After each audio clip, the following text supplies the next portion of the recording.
অনাকাঙ্ক্ষিতভাবে অনেক ভালো ফলাফল করেছেন এমন সংখ্যাটাও হিউজ, এবং তারা নেচে গিয়ে ব্যান্ড পার্টি করে ডিজে পার্টি করে বিভিন্ন জায়গায় দেখলাম যে মানে বিশ্রী রকম করে এগুলোকে সেলিব্রেট করছে আর কি, যে যারা ফেল করবার কথা, পড়াশোনা করে নাই, সারাদিন রাত টিকটক করেছে, এমন ছেলেমেয়েরাও জিপিএ 5 পেয়ে বসে আছে। আপনারা জানেন যে ব্রাগ বাংলাদেশে হাজার হাজার স্কুল অপারেট করে, kindergarten, KG school, pre school, elementary school, primary school, এই রকম হাজার হাজার স্কুল আছে। ব্রাগ বর্তমানেই দেখলাম যে ব্যান্ডবেসের তথ্যে 25,000 স্কুল চালায়। রাষ্ট্রের শিক্ষা ব্যবস্থা এত প্রাইমারি লেভেলে, এটাকে আমরা ফ্র্যাঞ্চাইজ করতে পারি? পৃথিবীতে কেউ এটা করে? মানে, এবং তাও একটা এনজিও যে প্রচণ্ড সমালোচিত বিভিন্ন কার্যক্রমের মাধ্যমে। তো এইরকম একটা প্রশ্নবিদ্ধ এনজিওকে দিয়ে দেশের রাষ্ট্রের শিক্ষা ব্যবস্থাকে ফ্র্যাঞ্চাইজ করা হচ্ছে, কিন্তু রাষ্ট্র দায়িত্ব নিয়ে ভালো স্কুল কলেজ করবার কোনো চেষ্টা সে করছে না। গত কয়েকদিন আগে আমরা দেখলাম যে ম্যাট্রিক পরীক্ষার অথবা এসএসসি পরীক্ষার ফল প্রকাশিত হয়েছে। কোভিডের পরে বলা হচ্ছে যে মানে পূর্ণাঙ্গ সিলেবাসে সব শতভাগ নাম্বারের উপরে প্রথম পরীক্ষা হলো এবার। তো কিছু তথ্য দিয়ে দেই, তারপরে হচ্ছে যে বিশ্লেষণে যাব যে আসলে পড়ালেখার অবস্থাটা কি আর কি। প্রথম যেটা হচ্ছে সেটা হচ্ছে যে এবছর পরীক্ষায় পাশ করেছে এমন ছাত্রছাত্রীর সংখ্যা দেখলাম 20,24,000-এর মতো। এর ভিতরে মাদ্রাসার ছাত্র আছে প্রায় 3 লাখ, বাকিটা স্কুলের আর হচ্ছে কারিগরি ভোকেশনাল যে সেকশনটা আছে তাদের ছাত্রছাত্রী। তো সেই হিসাবে ধরেন প্রায় 13-14% হচ্ছে মাদ্রাসার শিক্ষার্থী, বাকিটা হচ্ছে স্কুল কলেজ জেনারেল শিক্ষিত আর কি। তো এই 20 লাখ প্লাস ছেলে মেয়েদের ভিতরে জিপিএ 5 যেটাকে বলা হচ্ছে আর কি, যে সোনার ডিম পেয়েছে এমন সংখ্যাটা 1,82,000 প্লাস দেখলাম আর কি, জিপিএ 5 পেয়েছে। তো ইন্টারেস্টিং হচ্ছে যে এত কিছুর পরেও গত বছরের থেকে এবার পরীক্ষার্থীর সংখ্যা 48,000 কম ছিল। আর সংখ্যার হিসাবে, শতাংশের হিসাবে যেটা খুব মানে বড় সংখ্যা না, কিন্তু এটার কনসিকুয়েন্সটা কি সেটা আমি কিছুক্ষণের মধ্যেই কথা বলছি সেটা নিয়ে। বাংলাদেশে ফল প্রকাশটা দেখবেন যে একটা নাটকীয়তা আছে। স্কুলের নতুন বই বিতরণের মতো সরকার বেশ নাটক করে ফল প্রকাশ করে। সে শিক্ষামন্ত্রী ওই দিনকার সকালে প্রধানমন্ত্রীর কাছে গিয়ে ফল হস্তান্তর করে, তারপরে সকল শিক্ষা বোর্ডের চেয়ারম্যানরা মিলে ব্রিফিং করে, 11টা-12টার দিকে আনুষ্ঠানিকভাবে ফল প্রকাশ করে। এইসব নাটকীয়তার মধ্য দিয়ে বাংলাদেশে ফল প্রকাশের একটা বাজে কালচার ডেভেলপ করেছে আর কি। গুরুত্বপূর্ণ হচ্ছে যেটা আপনারা হয়তো পত্রিকায় দেখেছেন যে ইতিমধ্যে আমার চোখে পড়েছে 8 জন শিক্ষার্থী আত্মহত্যা করেছে, যে কাঙ্ক্ষিত ফলাফল হয় নাই। আবার অনাকাঙ্ক্ষিতভাবে অনেক ভালো ফলাফল করেছেন এমন সংখ্যাটাও হিউজ, এবং তারা নেচে গিয়ে ব্যান্ড পার্টি করে ডিজে পার্টি করে বিভিন্ন জায়গায় দেখলাম যে মানে বিশ্রী রকম করে এগুলোকে সেলিব্রেট করছে আর কি, যে যারা ফেল করবার কথা, পড়াশোনা করে নাই, সারাদিন রাত টিকটক করেছে, এমন ছেলেমেয়েরাও জিপিএ 5 পেয়ে বসে আছে। তো এই জিপিএ 5-এর যে নাটকটা, এই গল্পটাতে আপনাদের শুরুতে মনে করিয়ে দেয় আর কি, যে এই দখলদার সরকার যখন ক্ষমতায় আসে তারপরে আপনার প্রত্যেক স্কুল কলেজে চিঠি দিয়ে তারা জানিয়ে দেয় যে কোনো শিক্ষার্থীকে ফেল করানো যাবে না, কোনো শিক্ষার্থী ফেল করবে না। সে নাম্বার 33-এর অথবা 40-এর নিচে পাক বা না পাক তাতে কিছু যায় আসে না, সে সময়ের সাথে সাথে প্রতি বছর পাশ করে চলে যাবে। বিদেশে নাকি এরকম আছে, লিটারালি এরকম কিছু ঘটনা সত্য, বিভিন্ন দেশে এটা আছে, কেউ ফেল করে না। বাংলাদেশে সেটা কতটুকু প্রযোজ্য সেটা আলোচনাতে আসছি। তো এর মাধ্যমে যেটা হয়েছে আপনি দেখবেন যে পাশের হার ড্রামাটিক্যালি বেড়ে গেছে এই সরকারের সময়। আমাদের ম্যাট্রিক ইন্টারের সময়গুলোতে আমরা কখনো দেখি নাই যে 55, 56, 58% বেশি কোনো বোর্ডে পাশ করতো। 60% পাশ করেছে, ইটস এ ভেরি রেয়ার আর কি, 1-2টা ঘটনা ঘটতো এরকম মাঝে মধ্যে যে একটা বোর্ডে এত পরিমাণ শিক্ষার্থী পাশ করেছে। তো সেখানে আপনি চিন্তা করে দেখেন যে আমাদের এখানে পাশের হার দেখানো হচ্ছে 83%। যশোর বোর্ডে সম্ভবত দেখলাম যে সেখানে 90% উপরে পাশ করেছে আর কি। এখন অবভিয়াস কোশ্চেন হচ্ছে যে এত পরিমাণ ছেলে মেয়ে পাশ করার পরে বিশ্ববিদ্যালয়ে বুয়েট মেডিকেলে যখন আবার এই ছেলেমেয়েগুলো 2 বছর পরে ভর্তি পরীক্ষাতে যাবে, তখন তারা আবার 10%, 12% বেশি পাশ করে না। কোনো ইউনিটে দেখলাম আপনার 7% ছেলেমেয়ে মাত্র পাশ করেছে। ন্যূনতম ভর্তি পরীক্ষায় পাশ করতে হলে যে পরিমাণ মার্কস দরকার, সে কোয়ালিফাই করছে, ব্যাপারটা তা না। তাহলে এত পরিমাণ সোনার হাঁস যেটা আছে, সোনার ডিম পাড়া হাঁস, তারা ফেল করছে কেন? তাহলে একটা গুরুত্বপূর্ণ প্রশ্ন যেটা রয়ে গেছে সেটা হচ্ছে যে আওয়ামী লীগ সরকারের সময় গত 15 বছরে এই যে কৃত্রিমভাবে পাশের হার বাড়িয়ে গোল্ডেন জিপিএ 5 নামে যে মিথ্যা গ্রেড দিয়ে যে প্রত্যাশা তৈরি করা হয়েছে, আকাঙ্ক্ষা তৈরি করা হয়েছে, সেই আকাঙ্ক্ষাটা আসলে প্র্যাকটিক্যালি কতটুকু প্রযোজ্য এবং কতটুকু বাস্তবসম্মত, এবং সেটা ভবিষ্যতের জন্য এই মানে কোমলমতি ছেলে মেয়েদের জন্য সেটা আদৌ মানে তাদের ভবিষ্যতের জন্য ভালো কি না, তাদেরকে এটা লম্বা সময়ের জন্য দীর্ঘমেয়াদে তাদেরকে আসলে হতাশ করবে। এবং এই হতাশার গল্প কদিন পরপরই আমরা কিন্তু দেখছি, যে আমরা যখন দেখতে পাচ্ছি যে ড্রপ আউট হয়ে যাচ্ছে, আমরা যখন দেখতে পাচ্ছি যে ভালো সাবজেক্টে পড়তে পারছে না, আপনার কেরিয়ার গড়ার মতো পড়াশোনা করতে পারবে এমন ছেলেমেয়ের মানে পার্সেন্টেজ বুয়েট মেডিকেলে যদি ঢাকা বিশ্ববিদ্যালয় পাবলিক ইউনিভার্সিটির সিট যোগ করেন 15%, 20%, 25% ধরেন প্রাইভেট ইউনিভার্সিটি যোগ করলে, অধিকাংশ ছেলেমেয়েই তো কেরিয়ার গড়বার মতো পড়াশোনা তো আসলে তারা করতে পারবে না।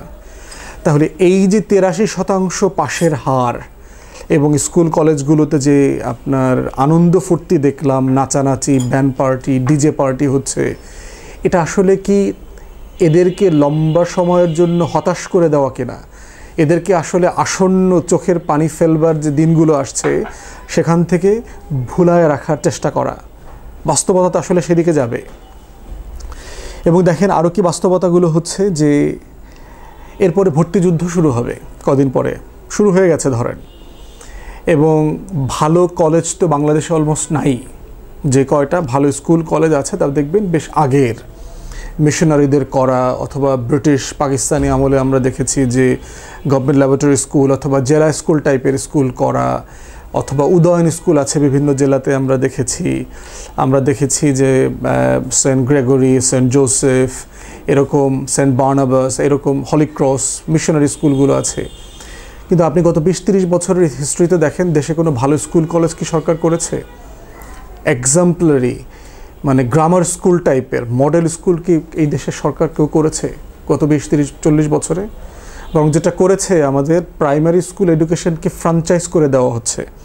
আপনারা জানেন যে ব্রাগ বাংলাদেশে হাজার হাজার স্কুল অপারেট করে, kindergarten, KG school, pre school, elementary school, primary school, এই রকম হাজার হাজার স্কুল আছে। ব্রাগ বর্তমানেই দেখলাম যে ব্যানবেইসের তথ্যে 25,000 স্কুল চালায়।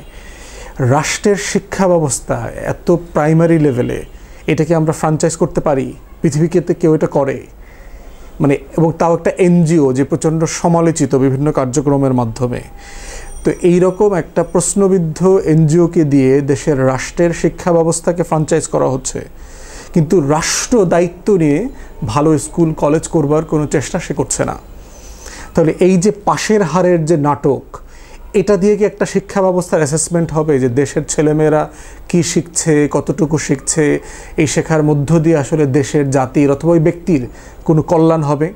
আমরা তা মনে করছি না। এরপরে দেখেন যে মিডিয়া সাক্ষাৎকারগুলো দেখেন, যদি ছেলে মেয়েদেরকে দেখবেন যে মুখস্থ কথা বলে যে হ্যাঁ আমরা খুবই সন্তুষ্ট, আমাদের বাবা মা, আমাদের শিক্ষকদের অক্লান্ত পরিশ্রম, এটা সেটা, কিছু গদবাঁধা মুখস্থ কথা আছে। এটা এই বছরের ছেলেমেয়েরাও বলেছে, গত বছরের ছেলেমেয়েরাও বলেছে, তার আগের বছরের ছেলেমেয়েরাও বলেছে। মুখস্থ কথা বলে ওই সকল ছেলেমেয়েরা যারা চিন্তা করে কথা বলতে শেখে নাই। এবং আপনি কথা বলার ধরন দেখলে বুঝবেন যে এই ছেলেমেয়েরা, এই গোল্ডেন জিপিএরা, এই যে নাচতেছে, ড্রাম বাজাচ্ছে, তারা আসলে ভেবে কথা বলছে না, চিন্তা করে কথা বলছে না। তাহলে একটা শিক্ষা ব্যবস্থার উদ্দেশ্য ছিল আমাদের ছেলে মেয়েদেরকে চিন্তা করতে শেখানো, ভাবতে শেখানো, দেশ, জগৎ, চারপাশ, জনগণ, সমাজ, দক্ষতা অর্জন করতে শেখানো, সেই জিনিসগুলো বড় ঘাটতি আমরা এই আচরণগুলোর মধ্যে ফুটে উঠতে দেখতে পাচ্ছি। এরপরে দেখেন যে মূল্যায়ন পদ্ধতি কি হচ্ছে, আমাদের অ্যাসেসমেন্টটা কি হচ্ছে, সে এ পেয়েছে 75 নম্বর পেয়েছে, 80 নম্বর পেয়েছে, তো বি পেয়েছে, তার গ্রেড এত, গ্রেড দিয়ে দিলাম। এটার ধরনের একটা এক্সাম্পল দিলাম, ইংলিশে সে A+ পেয়েছে। এটা দিয়ে আসলে সে কী বোঝায়? সে কি ইংরেজি ভালো লিখতে পারে? সে কি ইংরেজি ভালো বলতে পারে? সে কি ইংরেজি পড়তে পারে? ইংরেজি শুনলে বোঝে? IELTS এক্সামে যে 4টা ইউনিট আছে, এই 4টা ইউনিটের কোন জায়গাগুলোতে সে আসলে ভালো করেছে, এরকম কি কোনো ব্রেকডাউন অ্যাসেসমেন্ট আছে? সে 1 প্যারাগ্রাফ, 2 প্যারাগ্রাফ, 1 পৃষ্ঠা, একটা ভালো ইমেইল ইংরেজিতে শুদ্ধ করে লিখতে পারবে অথবা রেসপন্স করতে পারবে? সে একটা ইংরেজি স্পিকিং কান্ট্রিতে অথবা বিদেশে ঘুরতে গেলে সে 2 মিনিট 5 মিনিট কমিউনিকেট করতে পারবে? তাহলে কিসের ভিত্তিতে আমরা তাকে নাম্বার দিচ্ছি? কিসের ভিত্তিতে আমরা বলছি যে আপনি A+ পেয়েছেন, এখানে A- পেয়েছেন, B পেয়েছেন? কিসের ভিত্তিতে? সব সাবজেক্টের ব্যাপারেই এই সিমিলার বক্তব্য প্রযোজ্য, যে তাহলে আমাদের মূল্যায়ন পদ্ধতিতে যে গ্রেডিং করা হচ্ছে, এই গ্রেডিংটা কি আসলে আমাদের শিক্ষা ব্যবস্থার জন্য বেনিফিশিয়াল? আমাদের এই কোমলমতি ছেলে মেয়েদের জন্য কি আসলে তাকে নিজেকে অ্যাসেস করবার জন্য কি কোনো ভালো নিক্তি এটা? আমরা সেটা মনে করি না। আমরা মনে করছি তার সম্পর্কে তাকে নিজের সাথে একটা প্রতারণা করবার সুযোগে রাষ্ট্র তাকে করে দিয়েছে, যে সেই একটা মিথ্যা সনদ দিয়ে সে নিজের সাথে প্রতারণা করবে। সে ভাববে যে আমি আসলে অনেক কিছু জানি, কিন্তু যেদিন সে সঠিক প্রশ্নটার মুখোমুখি হবে, জীবনের প্রশ্নটার মুখোমুখি হবে, সেদিন সে আর এই প্রশ্নের উত্তর দিতে পারবে না। এবং এটাই তার শিক্ষা ব্যবস্থার সাথে যে প্রতারণা, রাষ্ট্র তার সাথে যে প্রতারণা করেছে, এই প্রতারণার দলিল আকারে তার এই সার্টিফিকেটগুলো থেকে যাবে। এরপর দেখেন কোচিং, গাইড বই, স্কুল কলেজে ছেলেমেয়েদেরকে আসলে টিচাররা পড়ায়, তারা আসলে কি করে? ভালো স্কুল কলেজের এক্সপিরিয়েন্সগুলো দেখেন, প্রত্যেকটা ছেলে মেয়ে ক্লাস শেষ করে আবার টিচারের কাছে পড়তে হয়, কোচিংয়ে যেতে হয়, মডেল টেস্ট দিতে হয়, মক টেস্ট দিতে হয়। তাহলে স্কুল কলেজে বাবা মা কেন পাঠাবে? কোচিংয়ে পড়ালেই তো হয়। আপনি স্কুল কলেজে যাওয়ার আইন বাধ্যতামূলকভাবে উঠায় দেন, ছেলেমেয়েরা কোচিং করে রেজিস্ট্রেশন করে পরীক্ষাটা দিয়ে ফেলবে। স্কুল কলেজে কেন যেতে হবে তাকে? যদি আবার তাকে এই একই সাবজেক্ট একই টিচারের কাছে স্কুল টাইমের পরে গিয়ে আবার তাকে পড়তে হয়, একই বিষয়ে যদি কারো লেখা আবার বই পড়তে হয়, তাহলে টিচার কেন দরকার হলো আমার? কেন পাঠ্যপুস্তক, নতুন বই দেবার নাটক প্রতি বছর সরকার করে? তার মানে হচ্ছে এগুলো সাফিসিয়েন্ট না। তো মূল্যায়ন পদ্ধতি ভালো না, প্রস্তুতি হিসাবে যে সকল বই পড়ানো হচ্ছে সেটা ভালো না। শিক্ষকদের মান দেখবেন, প্রায় এই আলোচনাগুলো আসে যে শিক্ষকরা কি আসলে প্রাইমারি স্কুলে, সেকেন্ডারি স্কুলে, কলেজে পড়ানোর যোগ্য? শুধুমাত্র BA-MA পাশ করার সনদ থাকলে কি একজন শিক্ষক হইতে পারে? তার চাইল্ড সাইকোলজি সে বোঝে, সে ডিসিপ্লিন করানো বোঝে, হাঁসের মতো প্যাক প্যাক করে নাচতে পারলে বোঝে। বিভিন্ন জায়গায় দেখলাম যে টিচাররা হিন্দি গানের সুরে ছাত্রীদের সাথে নাচতেছে। মানে নির্লজ্জতার একটা সীমা থাকতে হবে তো, যে এই মূল্যবোধের উপর ভিত্তি করে টিচাররা কিভাবে পড়াবে? তার কোনো ট্রেনিং নাই। তো এই শিক্ষা ব্যবস্থার অধীনে আমরা কদিন পর দেখতেছি যে নিরীক্ষণ পদ্ধতি চেষ্টা, সৃজনশীল সিস্টেম, এইটা সেইটা, মুখস্থবিদ্যা চলবে না, এ ধরনের অনেক স্পেসিফিক গিনিপিক টেস্ট তো আমরা দেখলাম গত 15 বছরে, কিন্তু শিক্ষার মানের কোনো পরিবর্তন তো আমরা দেখতে পাচ্ছি না। এটার একদম টিপিক্যাল এক্সাম হচ্ছে ভর্তি পরীক্ষাগুলো, বুয়েট, মেডিকেল, ঢাকা বিশ্ববিদ্যালয়ে ভর্তি পরীক্ষাতেই বারবার এটা প্রমাণিত হচ্ছে। তো করণীয় জায়গাগুলোতে কি দেখেন?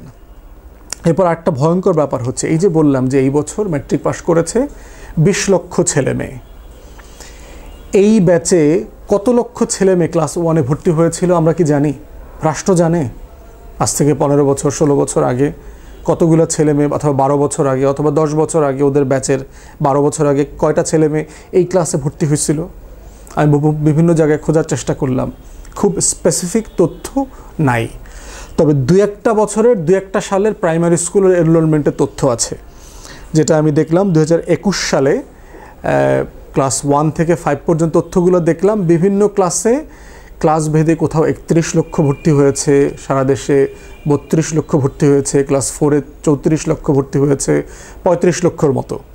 তাহলে এটাকে যদি একটা মডেল ডেটা হিসাবে নেই যে আমার দেশে রাফলি প্রতি বছর 30 থেকে 35 লক্ষ ছেলে মেয়ে ক্লাস 1-এ প্রাইমারি স্কুলে ভর্তি হয়, তাহলে এই 30-35 লক্ষ ছেলেমেয়ের মধ্য থেকে ম্যাট্রিক পাশ করলো কয়টা ছেলে মেয়ে? 20 লাখ। তো শতাংশে হিসাব করেন, মানে সে হিউজ, মানে ড্রপ আউট প্রায় 50%, 40% ড্রপ আউট। তো যে রাষ্ট্রের শিক্ষা ব্যবস্থা নিয়ে আপনি গৌরবান্বিত, মিথ্যা সনদ বিতরণ করছেন, নতুন বছরের বই দিচ্ছেন, আমরা কি ডিজিটাল বাংলাদেশ হয়ে গেছি, এখন স্মার্ট বাংলাদেশের দিকে এগোচ্ছি, সেই বাংলাদেশে স্কুল ড্রপ আউটের সংখ্যা 40%। কোনো জবাব আছে বাংলাদেশের সরকারের কাছে? কেন এই ছেলেমেয়েরা ঝরে পড়তেছে? অভাব, অনটন, কোভিড, মেয়েদের বিয়ে হয়ে যাচ্ছে, আর্থসামাজিক বাস্তবতা, অনেক কিছু আছে। কিন্তু রাষ্ট্র এটাকে অ্যাড্রেস কীভাবে করবে সেটা কোনো মাথা ব্যথা আছে? মাথা ব্যথা নাই। রাষ্ট্র কী করছে? দায়িত্ব নিচ্ছে না কারো ড্রপ আউটের, এনজিওকে দিয়ে দিচ্ছে, ব্র্যাককে দিয়ে দিচ্ছে। তারা বিদেশ থেকে ফান্ড এনে এটা নিয়ে ব্যবসা করুক, ছেলেমেয়েদের জীবন নিয়ে। অথচ এটা তো আমাদের মৌলিক অধিকারের একটা ছিল। সংবিধানে বলে দেওয়া আছে যে রাষ্ট্র গ্র্যাজুয়ালি, ধীরে ধীরে এই অধিকারগুলো এনশিওর করবে যেন নাগরিকরা সবাই পায়। তো সেই বাস্তবতায় এখন আমাদের এই পুরো ক্যানভাস, ম্যাট্রিকের ছেলেমেয়েদের যে ফলাফল প্রকাশিত হয়েছে, এই ক্যানভাসটাতে এই ছেলেমেয়েদেরকে দেখতে হবে। বাবা মারা যারা আছেন, আপনারা সিরিয়াসলি বোঝার চেষ্টা করেন। আপনার ছেলেমেয়ে জিপিএ 5 পেয়েছে বলে তারা সোনার তরী পেয়ে গেছে, তারা এখন নদী পার হয়ে সাঁতরে যেতে পারবে, বাস্তবতাটা একদমই তা না। এটা তাদেরকে একটা মিথ্যা সনদ দেওয়া হয়েছে, একটা প্রতারণার সনদ, মনে রাখবেন। এখান থেকে 10% ছেলেমেয়েরাও জীবনে ফ্রুটফুল ক্যারিয়ার গড়ার যে লেখাপড়া, এইটার প্রস্তুতি রাষ্ট্র তাকে প্রিপেয়ার করে নাই, তাকে প্রস্তুত করে নাই। এটা আপনাকে বুঝতে হবে, মাথায় রাখতে হবে।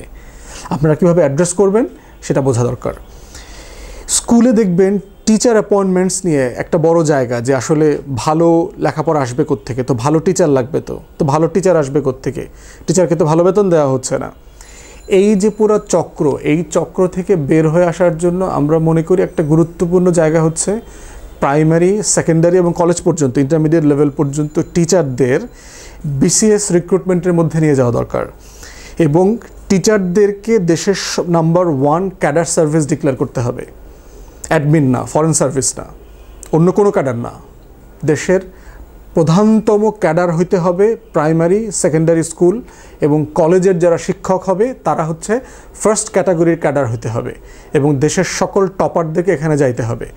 আপনি অন্যান্য ক্যাডারে যে বেসিক রেটে স্যালারি দেন, তার থেকে মিনিমাম 25% স্যালারি টিচারদের বেশি থাকতে হবে। তাদের দেশ বিদেশে ঘোরা এবং ট্রেনিং করার ফ্যাসিলিটি থাকতে হবে। এই সুযোগ সুবিধাগুলো, ইনসেন্টিভ যদি আপনি না দেন, দেশের বেস্ট স্টুডেন্টদেরকে আপনি টিচিংয়ে আনতে পারবেন না, এবং বেস্ট স্টুডেন্টদেরকে যদি টিচিংয়ে আনতে না পারেন, শিক্ষার মান বাড়বে না। টিচারদের কোয়ালিটি কামস ফার্স্ট। যদি বেস্ট কোয়ালিটি টিচার, এবং দেশের বাইরেও আমরা দেখেছি ইউনিভার্সিটির লেকচারারের থেকে প্রাইমারি স্কুলের টিচারের বেতন বেশি, সব জায়গায়, সারা পশ্চিমা ইউরোপে দেখবেন। কারণ হচ্ছে ম্যাট্রিকের পরে অধিকাংশ দেশে ছেলেমেয়েদের পড়াশোনার ব্যাপারে এত বাধ্যবাধকতা থাকে না। তো সেটাকে যদি আমি ইন্টার পর্যন্ত ধরে নেই, আমার দেশের ফার্স্ট সরকারি চাকরির গোল্ডেন অপরচুনিটি হইতে হবে টিচার হওয়ার। দ্বিতীয়ত আরেকটা দেখলাম যে কোঠা আছে মহিলাদেরকে ডিসপ্রপোর্শনেটলি প্রাইমারি স্কুলে অ্যাপয়েন্টমেন্ট দেবার, এটা একটা রং ডিসিশন। এখানে এটা নার্সের প্রফেশন না। হ্যাঁ, মহিলারা যদি কম্পিটিটিভ এক্সাম দিয়ে ভালো করে, সে প্রাইমারি স্কুলে পড়বে। এটা তো দোকানদারের চাকরির মতো না যে দিলাম, হইল, আমার গ্রামের বাড়ি ওইখানে, আমার 10 মিনিটের হাঁটার পথ, সাইকেলে করে ভ্যানে করে স্কুলে চলে যাব। এই ব্যবসা করার নাম তো স্কুল না, তো সিরিয়াস বিজনেস। দেশের নাগরিক তৈরি করবার ব্যবসায় নেমেছেন আপনি, আর আপনি এখানে একটা হালকা করে ফেললেন। কোঠা আছে আবার হাজার রকমের, জেলা কোঠা, তারপর হচ্ছে এলাকা কোঠা, পোষ্য কোঠা, হাবিজাবি টিচিংয়ে, এগুলো সব বাদ দিয়ে দিতে হবে। টিচিং হইতে হবে হাইলি কম্পিটিটিভ, বেস্ট, এবং হচ্ছে মোস্টলি পেইড হইতে হবে, হাইয়েস্ট পেইড স্যালারি হইতে হবে, জব হইতে হবে। এটা only then you can only attract the best and brilliance of the society to this sector. এটা ছাড়া এই শিক্ষা ব্যবস্থাকে ঘোরায় ফেলবার কোনো বিকল্প নাই। এরপর দেখেন কিছু এক্সাম্পল আছে। যশোরে দেখলাম একজন ভলান্টিয়ার টিচার, সে MM কলেজের টিচার, কিন্তু সে স্কুল কলেজের শিক্ষার্থীদেরকে নিয়ে কাজ করে, ইংরেজি শেখায়। সে 10টা না 15টা প্রতিষ্ঠান নিয়ে কাজ করা শুরু করেছে। এখন দেখলাম 20-25টা প্রতিষ্ঠান নিয়ে কাজ করে। তার ট্রেনিং দিয়ে তার ছেলে মেয়েদেরকে অসাধারণ ইংরেজিতে পারফর্ম করা শিখিয়ে দিয়েছে যশোরের সে শিক্ষককে। তাহলে এই ধরনের যারা এক্সাম্পলারি টিচার আছে, ভালো ম্যাথ পড়ায় কারা সারা বাংলাদেশে, ভালো ইংলিশ পড়ায় কারা, ভালো সায়েন্স পড়ায় কারা, ভালো হিস্ট্রি পড়ায় কারা, এই বেস্ট টিচারদেরকে খুঁজে বের করেন, তাদেরকে দিয়ে ট্রেন করান, তাদের দেশের বেস্ট ছেলে মেয়েদেরকে আলাদা করেন, ওয়ার্কশপ করেন, তাদের জন্য আলাদা একাডেমি করেন। একটা রাষ্ট্রকে চালানোর জন্য যে আপনার বেস্টগুলোকে আলাদা করে ফেলতে হবে, তাকে ট্রেন করতে হবে, সেই দায়িত্ব আমাদেরকে নিতে হবে। অতএব ম্যাট্রিকের রেজাল্টের উপরে ভিত্তি করে আমাদের জাজ করবার কোনো সুযোগ নাই যে আমাদের দেশের শিক্ষা ব্যবস্থার ন্যূনতম পরিবর্তন হয়েছে। এটা প্রোগ্রেসিভলি ডিক্লাইন হচ্ছে। নূর ইসলাম লাহিদ, দীপুমণি, এখন মহিবুল হাসান, নওফেল, এরা সবাই মিলে, আর আমলারা তো আছেই, দেশের শিক্ষা ব্যবস্থার 12টা বাজিয়ে ছেড়েছে। তাদেরকে 1-2 বার ফাঁসি দিলে হবে না। এই শিক্ষামন্ত্রী, প্রতিমন্ত্রী, সচিবদেরকে শতবার ফাঁসি দিতে হবে। কারণ আমার গত 15 বছরে কোটি কোটি শিক্ষার্থীর জীবন তারা ধ্বংস করে দিয়েছে, ক্যারিয়ার ধ্বংস করে দিয়েছে। তাদেরকে মিথ্যা জালিয়াতির সনদ ধরায় দিছে। এই GPA-5 নামক জিনিসটা হচ্ছে একটা জালিয়াতি, একটা আত্মপ্রতারণার সনদ। এটা না হইলেই বুঝতে হবে যে তাহলে তারা 2 বছরের মাথায় জীবনে ব্যর্থ হচ্ছে কেন, ড্রপ আউট হচ্ছে কেন। এই যে 20 লাখ পাস করেছে না ইন্টারমিডিয়েটে, এর থেকে 25-30% ভর্তি হবে না, এখান থেকে আবার ড্রপ আউট হয়ে যাবে। ওই যে 35 লাখের কথা চিন্তা করেন, ক্লাস 1-এ শুরু হয়েছে 35 লাখ, সেখান থেকে শুরু হয়ে কমতে কমতে কমতে কমতে ম্যাট্রিকে এটা 20 লাখে আসছে। এরপরে ইন্টারমিডিয়েটে গিয়ে এটা ধরেন আবার 14 লাখ 13 লাখে চলে আসবে। অনার্স মাস্টার্স সেট আরও কমে যাবে। এটার সিরিয়াস গবেষণা হওয়া দরকার। ব্যানবেজ নামক যে প্রতিষ্ঠান আছে, তারা তাদের কাজ করছে না। তাদের দায়িত্ব হচ্ছে শিক্ষা বিষয়ে সকল পরিসংখ্যান তৈরি করা, তাদের এটা ফেইলিওর। এই দায় রাষ্ট্রের, আমাদের সরকারের।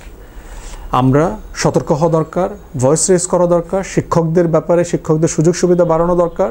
আর হচ্ছে বাবা মায়েদেরকে সিরিয়াসলি বাচ্চাদের পড়ালেখা নিয়ে নিজেদেরকে এঙ্গেজ হওয়া দরকার। আপনারা যদি আল্লাহর উপরে ভরসা করে ছেড়ে দেন, কোচিং আর পপি গাইড দিয়ে আপনার সন্তানদের ফিউচার আপনারাও হত্যা করছেন। এই হত্যার জন্য আপনারাও দায়ী থাকবেন। সবাইকে ধন্যবাদ।